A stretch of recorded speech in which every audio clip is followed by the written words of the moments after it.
Hi everyone, so welcome back you again on my channel master ji classes. तो आज हम इस चैप्टर 1 का पार्ट 2 लेके आए हैं। इस चैप्टर पार्ट 2 में हम क्या डिस्कस करने वाले, वेरी वेरी इंपॉर्टेंट पार्ट आज हम डिस्कस करने वाले और वो इंपॉर्टेंट पार्ट है हमारा how to balance a chemical equation. हम केमिकल इक्वेशन को बैलेंस कैसे करेंगे और साथ में ये भी समझेंगे बैलेंस और अनबैलेंस में फर्क क्या होता है। तो आज हम जो पार्ट करने जा रहे हैं इसके अंदर ये वेरी वेरी इंपॉर्टेंट और पेपर पॉइंट ऑफ व्यू से, सीबीएसई पॉइंट ऑफ व्यू से इसमें से 100% क्वेश्चन फाइनल में आता है। तो इसको ध्यान से सुनना है और समझना है, और अगर कोई प्रॉब्लम आती है तो कमेंट बॉक्स में आपने राइट करके भेजना है। पर before going to this lecture, सबसे पहले मैं आपको यही कहूंगा, लाइक शेयर सब्सक्राइब करना ना भूलिएगा और जल्दी से जल्दी शेयर कर दीजिए और लाइक कर दीजिए। तो चलते हैं, हम बात करते हैं कि कैसे हम एक केमिकल इक्वेशन को बैलेंस कर सकते हैं। हमने प्रीवियस लेक्चर में बहुत सारी बातें कर ली थी। तो सबसे पहले हम ये समझेंगे केमिकल इक्वेशन होती क्या है। तो सबसे पहले हम समझने जा रहे हैं केमिकल इक्वेशन है क्या एक्चुअली। तो केमिकल इक्वेशन है एक सिंबॉलिक रिप्रेजेंटेशन। क्या होती है? एक सिंबॉलिक रिप्रेजेंटेशन है किसकी?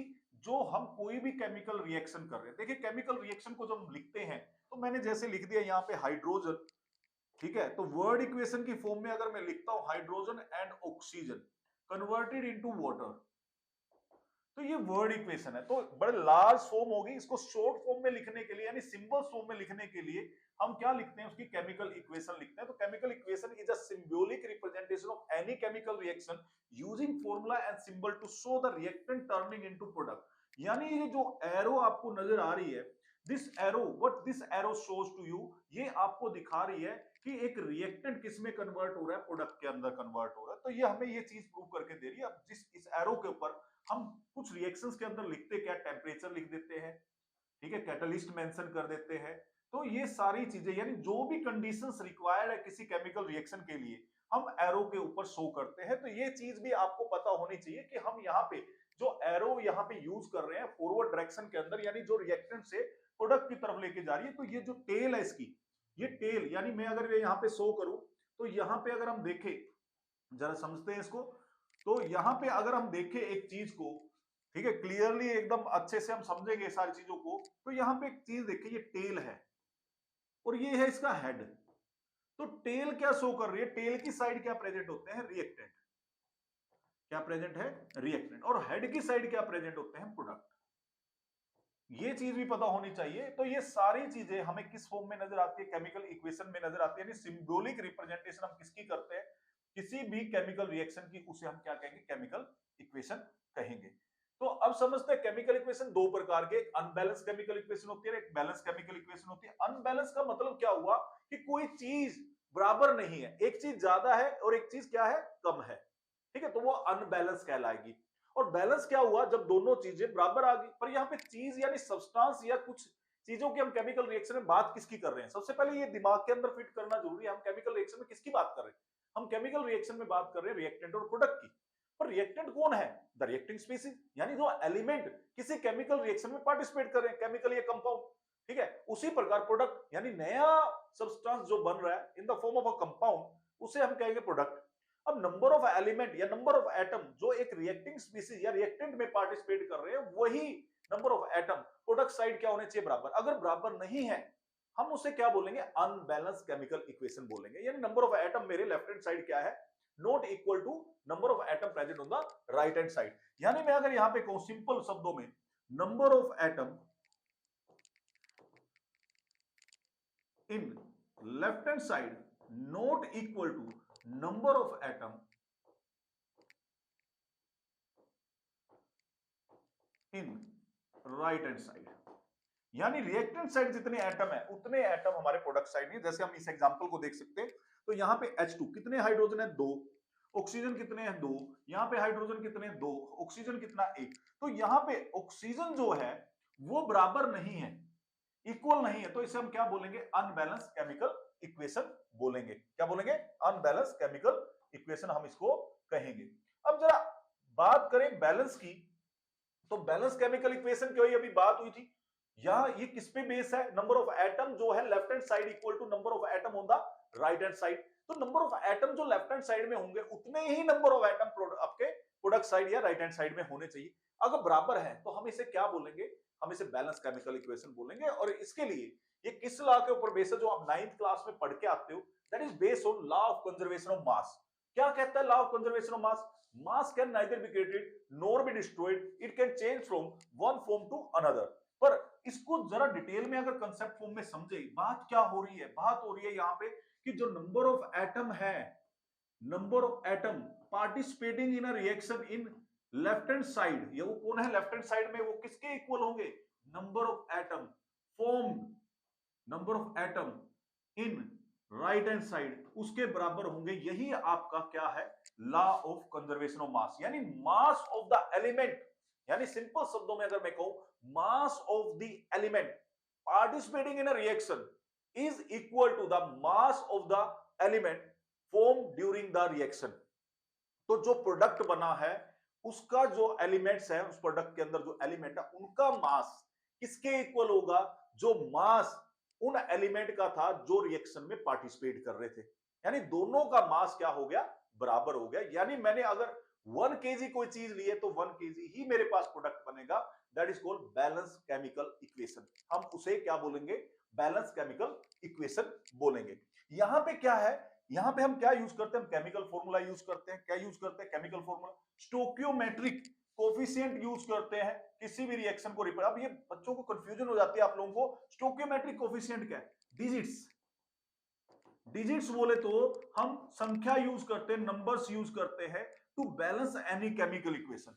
और वो कहां लिखी जाती है? In the front of the, इसके फ्रंट में, यहां पे फ्रंट ऑफ द कंपाउंड या फिर एलिमेंट। यानी ये जो 2 लगा है, यहां पे 2 लगा है, तो ये क्या है? स्टोकियोमेट्रिक कोफिशिएंट है। क्या है ये?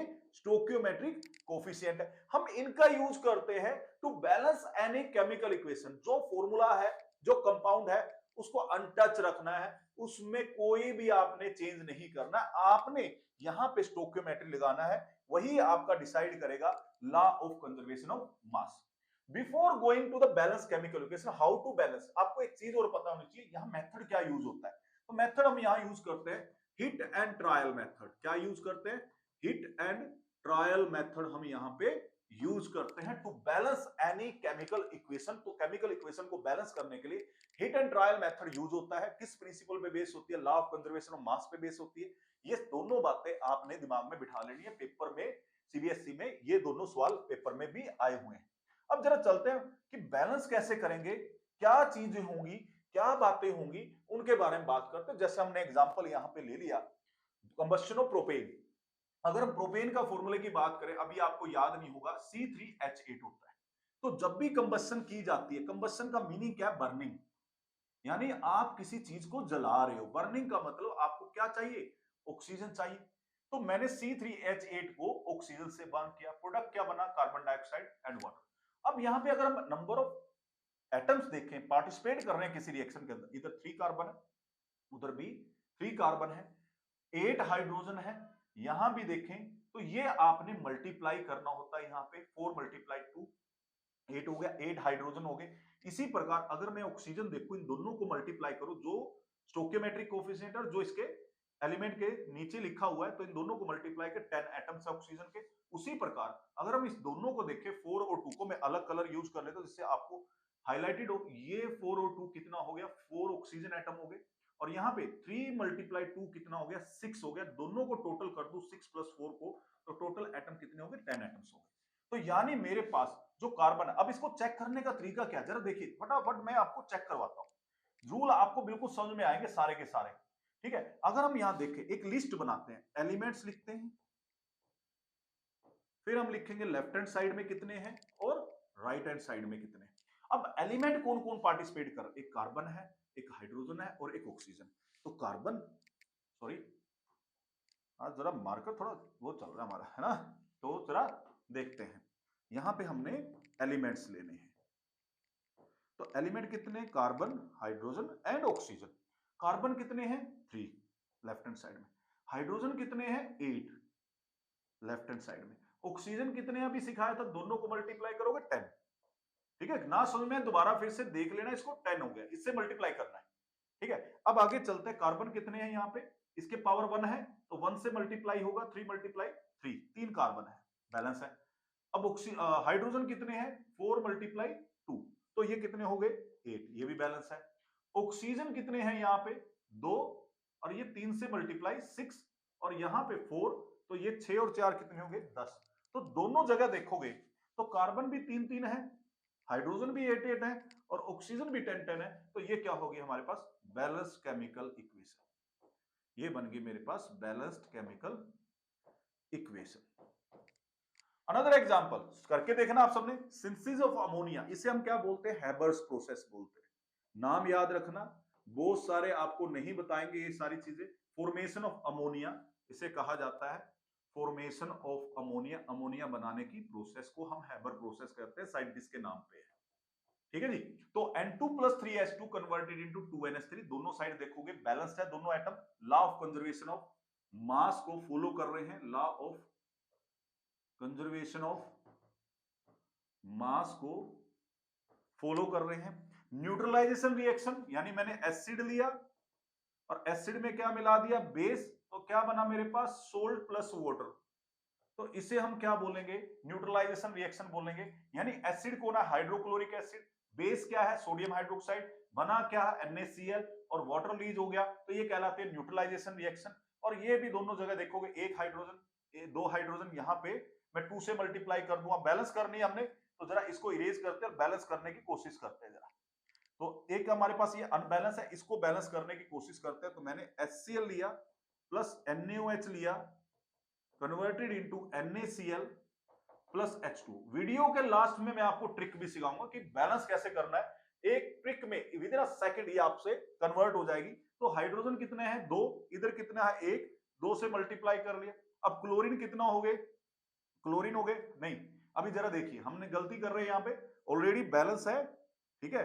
यही चीज पेपर में होती है, ठीक है। हमने यहाँ पे HCl लिया तो NaOH के साथ, ठीक है। तो अगर आप देखोगे तो हाइड्रोजन कितने हैं यहाँ पे 1 और 1 2, और क्लोरीन कितना 1, तो क्लोरीन भी 1, 2 हाइड्रोजन, ऑक्सीजन कितना 1 1, तो ये भी बैलेंस है। तो इसको बैलेंस करने की जरूरत नहीं है। तो जल्दबाजी कहीं नहीं मचानी है, गलती आपसे हो सकती है तो गलती बिल्कुल नहीं करनी, क्रॉस चेक जरूर करना है। और क्रॉस चेक करने का तरीका क्या है, ELR, ELR क्या बोला, लिस्ट बनानी है आपने, E4 element, L4 left hand side, R4 right hand side, तो इसको फॉलो करना। ये टेबल जब आपके पास बन जाएगी, यानी मैंने जब elements E4 elements, L4 left hand side, R4 right hand side दोनों बराबर होनी चाहिए, तो मेरे पास एक बैलेंस केमिकल इक्वेशन निकल के आ जाएगी। ये चीज आपको आनी चाहिए to balance any chemical equation, और टू चेक और cross check any chemical equation की वो बैलेंस है या अनबैलेंस है।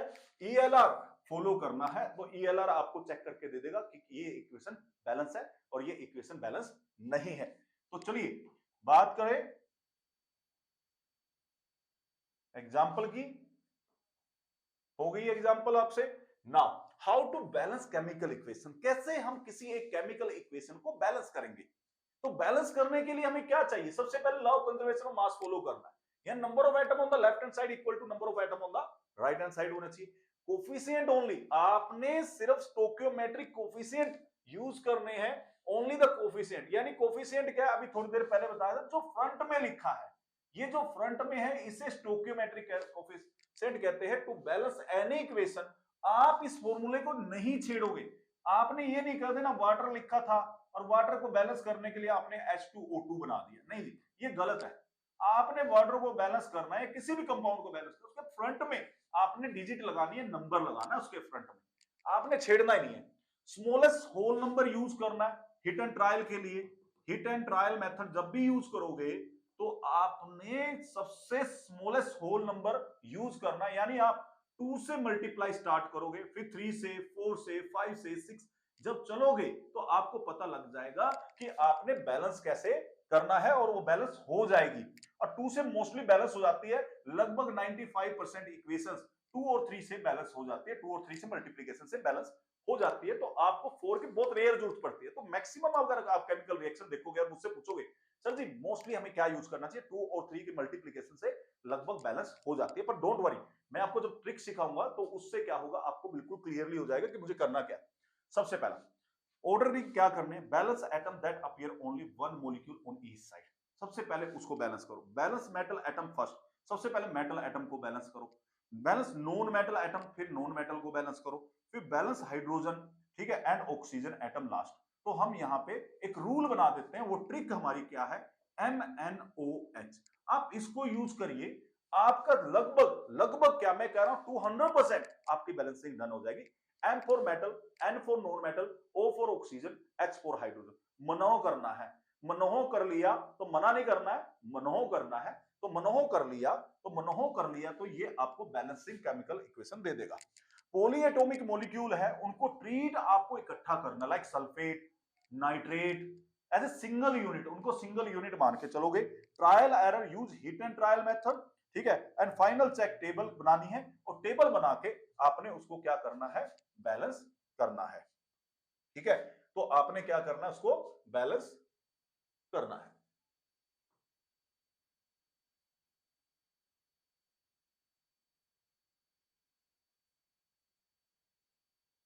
नाउ कैसे हम किसी केमिकल इक्वेशन को बैलेंस करेंगे, एनसीईआरटी में जो रूल मेंशन है हम उसको स्टडी करेंगे। सबसे पहले इतना बड़ा क्वेश्चन पेपर में नहीं आता, but the main thing is that आपको ये चीज समझने की जरूरत है कि अगर आ गया स्टेप वाइज, तो पहले आता था अब नहीं आता, अब सीधा डायरेक्टली आपको बैलेंस करनी होती है। कोई भी केमिकल इक्वेशन आएगी, एक्स वाई जेड आपको लिख के देगा और वैल्यू पूछेगा एक्स की क्या है, वाई की क्या है, जेड की क्या है, स्टोकियोमेट्रिक कोफिशिएंट तुमसे पूछेगा। नाउ द वर्ड स्टोकियोमेट्री अब क्लियर होगा, अगर नहीं क्लियर होगा अभी फिर डिस्कस करने वाला हूं, समझ लेना। तो एनसीईआरटी में क्या करना, सबसे पहले आप एक केमिकल इक्वेशन लिखो। केमिकल इक्वेशन का मतलब क्या था, सिंबल फॉर्म में लिखेंगे। सिंबल फॉर्म में लिखने के बाद उसको एक बॉक्स में रखोगे। क्या रखोगे, बॉक्स में। अगर नहीं समझ में आया था तो मैं एक एक को समझाऊंगा, एक एक अच्छे तरीके से, तो समझ के जाना है। तो आपने केमिकल इक्वेशन लिखी, उनको बॉक्सेस में रख दिया। बॉक्सेस में क्यों रखा सर जी, सवाल ये खड़ा होता है, बॉक्सेस में क्यों रखा है। बॉक्स में बॉक्सिंग करने के लिए नहीं रखा है, बॉक्सिंग करना नहीं है बिल्कुल भी। उसको बॉक्स में इसलिए रखा है माय डियर कि आपने उस फॉर्मूले से कोई छेड़खानी नहीं करनी है।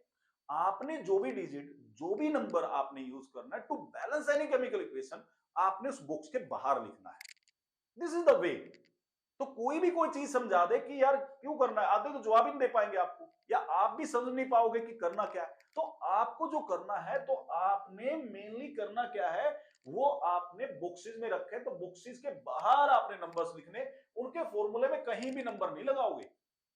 दूसरा, count the number of atom of each element, यानी हमने ई एल आर जो किया था उसको फॉलो करना, टेबल बनानी है, फिर चेक करना कौन बैलेंस है कौन बैलेंस नहीं है।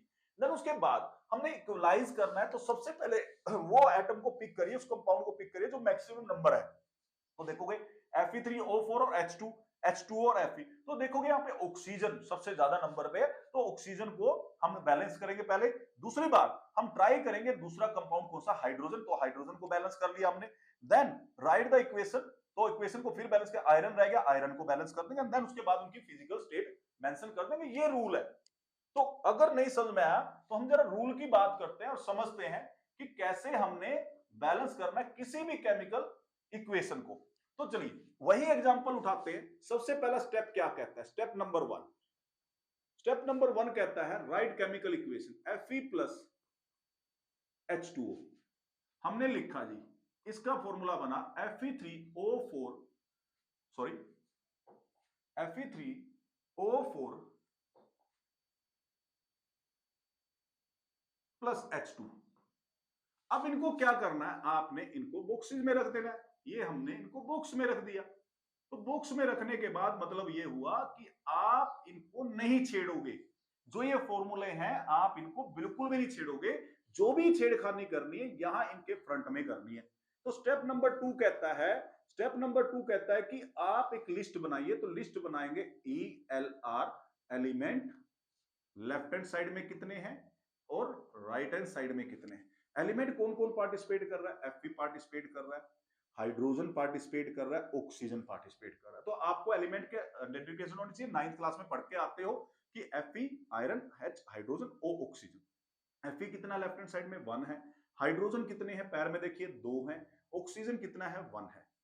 राइट हैंड साइड में जाते हैं, Fe कितने हैं 3 है, देन O कितने हैं यहाँ पे 4 है, और H कितने हैं यहाँ पे 2 है। तो आप देखोगे यहाँ पे सिर्फ हाइड्रोजन बैलेंस है और कोई भी चीज यहाँ पे बैलेंसिंग हमें नजर नहीं आ रही। तो मेरे पास मतलब है क्या, यहाँ पे एक अनबैलेंस्ड केमिकल इक्वेशन है, अनबैलेंस्ड केमिकल इक्वेशन है। पहले इसको समझते हैं, फिर मैं आपको ट्रिक भी दूंगा, डोंट वरी, ट्रिक आ जाएगी, ठीक है। तो स्टेप नंबर 3 क्या कहता है? स्टेप नंबर 3 कहता है कि आपने सबसे पहले उसको बैलेंस करना है जो सबसे ज्यादा प्रेजेंट है। तो अगर आप देखोगे इन सब में आयरन कितना है, 1 2 1, यहाँ 3 2 4, तो सबसे ज्यादा क्या प्रेजेंट है? ऑक्सीजन सबसे ज्यादा प्रेजेंट है। तो सबसे पहले ऑक्सीजन को बैलेंस करिए। तो ऑक्सीजन यहाँ पे राइट हैंड साइड में मेरे पास 4 है, इधर भी मुझे 4 बनाने हैं, तो क्या मल्टीप्लाई कर दूं विद 4। तो मैं यहाँ पे क्या करूंगा, Fe प्लस बॉक्स में रखेंगे, नहीं छेड़ना मैंने, प्लस H2O।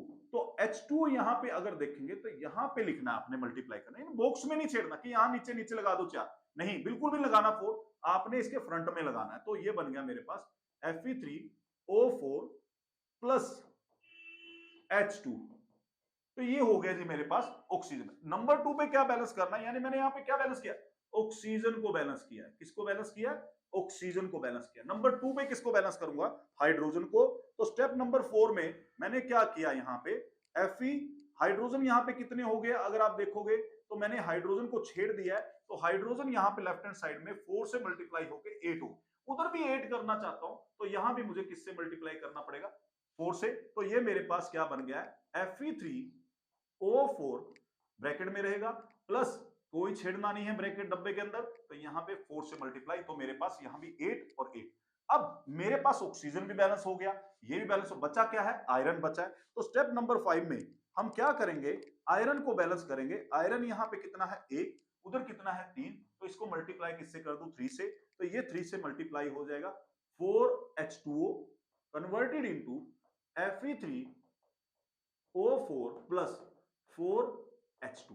तो ये मेरे पास क्या हो गया, एक बैलेंस केमिकल इक्वेशन मेरे पास बनके आ गई है। और इस प्रकार हम किसी भी बैलेंसिंग को डन कर सकते हैं। सबसे पहले मैंने ऑक्सीजन को किया, फिर मैंने हाइड्रोजन को किया, और फिर मैंने आयरन को बैलेंस किया। तो इस प्रकार मेरे पास बैलेंसिंग होके आ गई। तो किसी भी केमिकल इक्वेशन को इस रूल के द्वारा भी बैलेंस कर सकते हो। स्टेप नंबर 6 कहता है फिर से टेबल बनाइए और टेबल बना के चेक करिए क्या बैलेंस है। तो 3 3 8 8 एंड 4 4 ऑलरेडी मेरे पास अब ये बैलेंस केमिकल इक्वेशन बन गई है। तो जल्दी से इसका स्क्रीनशॉट ले लो, फिर मैं आपको करवाने जा रहा हूं how to balance a chemical equation by using a short trick.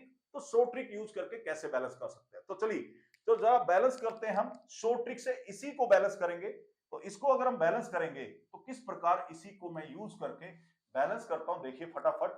अभी हमने एक ट्रिक बनाई थी थोड़ी देर पहले, और वो ट्रिक थी MnOH की थी ना अभी। तो MnOH यूज करते हैं।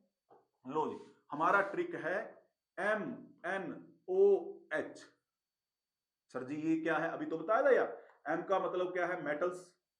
मेटल्स कौन कौन सी है? सोडियम है, लिथियम है, पोटासियम है, बेरिलियम है, बोरोन, एल्यूमिनियम है, ठीक है, मैग्नीशियम है, कैल्शियम है, कॉपर है, आयरन है, ठीक है जी, और ले लो क्रोमियम है, मैंगनीज है। तो बहुत सारी मेटल है। उसी प्रकार एन का मतलब क्या है? नॉन मेटल्स है। नॉन मेटल्स कौन कौन सी होती हैं हमारे पास? नॉन मेटल में कार्बन है, ठीक है, नाइट्रोजन है, फ्लोरीन है, क्लोरीन है, ब्रोमीन है, ठीक है जी। उसी प्रकार फॉस्फोरस है, सल्फर है। तो दीज आर नॉन मेटल। उसके बाद O4 क्या है? ऑक्सीजन को बैलेंस करेंगे। अभी आपने रूल किया एनसीईआरटी के अकॉर्डिंग, सबसे पहले ऑक्सीजन बैलेंस हो रही थी, और इस मेरे ट्रिक के अकॉर्डिंग सबसे लास्ट में हम ऑक्सीजन और हाइड्रोजन को बैलेंस करेंगे। तो these are the trick how to balance a chemical equation. तो जरा ट्रिक को यूज करते हैं। सबसे पहले मेटल ढूंढते हैं। तो मेटल कहाँ है जी? ये रही।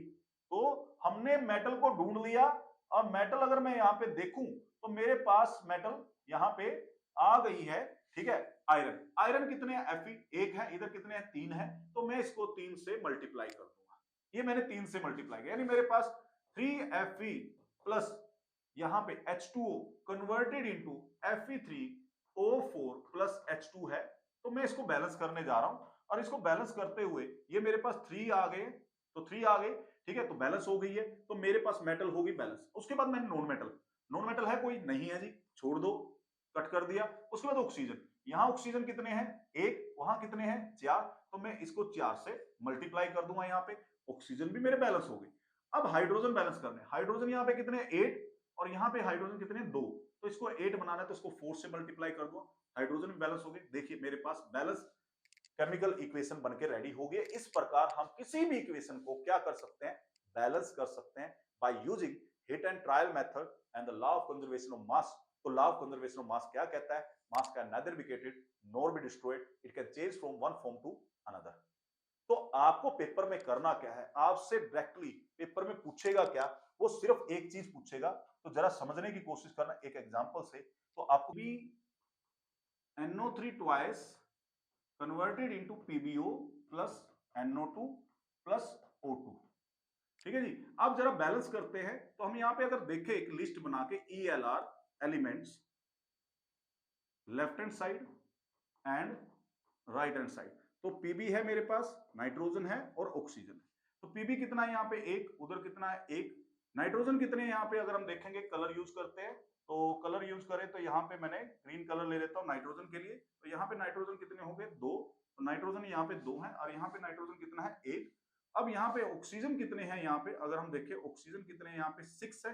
तो ऑक्सीजन यहाँ पे 6 है और इधर ऑक्सीजन देखें 1 2 और यहाँ पे 2। तो 2 2 4 5 हो गए। अब यहाँ पे देखें बैलेंस कुछ भी नहीं है, सिर्फ लेड को छोड़ के और सब कुछ अनबैलेंस है। तो इसको बैलेंस करने की कोशिश करते हैं। तो बैलेंस करने के लिए लेड को बैलेंस करेंगे, तो ऑलरेडी ये तो बैलेंस है। अब किसको देखना हमने? नॉन मेटल को देखना है। तो नॉन मेटल मेरे पास नाइट्रोजन है, तो नाइट्रोजन को जब बैलेंस करूंगा तो यहाँ पे नाइट्रोजन कितने हैं? 2 है और इसको 2 करने के लिए मैं 2 से मल्टीप्लाई करूंगा, तो यहाँ पे कितना आ गया? मेरा 2 आ गया। हिट एंड ट्रायल यूज हो रहा है, अभी ये फाइनल नहीं है। उसके बाद ऑक्सीजन कितने? 6 है और इधर ऑक्सीजन कितने हो गए? अब मेरे पास 7 हो गए। इधर 2 और जुड़ गए तो ये 7 मेरे पास ऑक्सीजन हो गए। तो इसको बैलेंस करने के लिए मैं क्या करूंगा? इस पूरी इक्वेशन को इन जहां जहां मैंने लिए है एटम उसको मल्टीप्लाई करूंगा। इसको 2 से मल्टीप्लाई करता हूं तो ये भी मुझे किससे मल्टीप्लाई करना पड़ेगा? क्योंकि 2 कितने हो गए? यहाँ पे लेड हो गए, तो 2 लेड हो गए। तो यहाँ पे 2 ही मेरे पास लेड आ गए यहाँ पे। अब ऑक्सीजन कितने हो गए? ऑक्सीजन मेरे 6 के साथ 2, तो यहाँ पे 6 विद 2 किया तो 12 अलग एटम आ गए यहाँ पे। और यहाँ पे कितने हो गए? 2 और 2 दूनी 4। ठीक है, तो 2 ये हो गए, 4 ये हो गए। ठीक है, तो 4 और 2 6। पर यहाँ पे रह गया मेरा 2 से मल्टीप्लाई, हम इसको भी 2 से मल्टीप्लाई करेंगे तो ये 4 हो गया। तो 4 2 जा 8 मेरे पास एटम आ गए। 8 प्लस 2 कितना हो गया? 10 और 10 और 2 12। तो 12 मेरे पास यहाँ पे क्या आ गए? ऑक्सीजन के। तो मेरे पास फाइनल इक्वेशन क्या बनती है? 2 PbNO3 twice converted into 2 PbO plus 4NO2 plus O2। ये मेरे पास फाइनल बैलेंस केमिकल इक्वेशन यहां से निकल के आएगी। तो ये सारी चीजें आपने क्या करनी है? प्रैक्टिस करनी है अच्छे से, और एक एक चीज को प्रैक्टिस करके देखना। कोई प्रॉब्लम आती है, डाउट आती है, आप MnOH यूज करिए या फिर आप बेसिक रूल को यूज करिए, तो आप आराम से किसी भी केमिकल इक्वेशन को क्या कर सकते हो? बैलेंस कर सकते हो। तो इसी के साथ मैं अब अलविदा लेना चाहूंगा आप सबसे। तो नेक्स्ट पार्ट में हम मिलेंगे जहां बात करेंगे टाइप ऑफ रिएक्शंस की। एक एक पार्ट को डिटेल में समझेंगे, एग्जांपल के साथ समझेंगे। जो जनरल एग्जांपल है उनको डिस्कस करेंगे। तो बैलेंस केमिकल इक्वेशन को अच्छे से वॉच करना है और लाइक शेयर सब्सक्राइब करना मत भूलिए मास्टर जी क्लासेस को। थैंक यू सो मच, मिलते हैं नेक्स्ट पार्ट।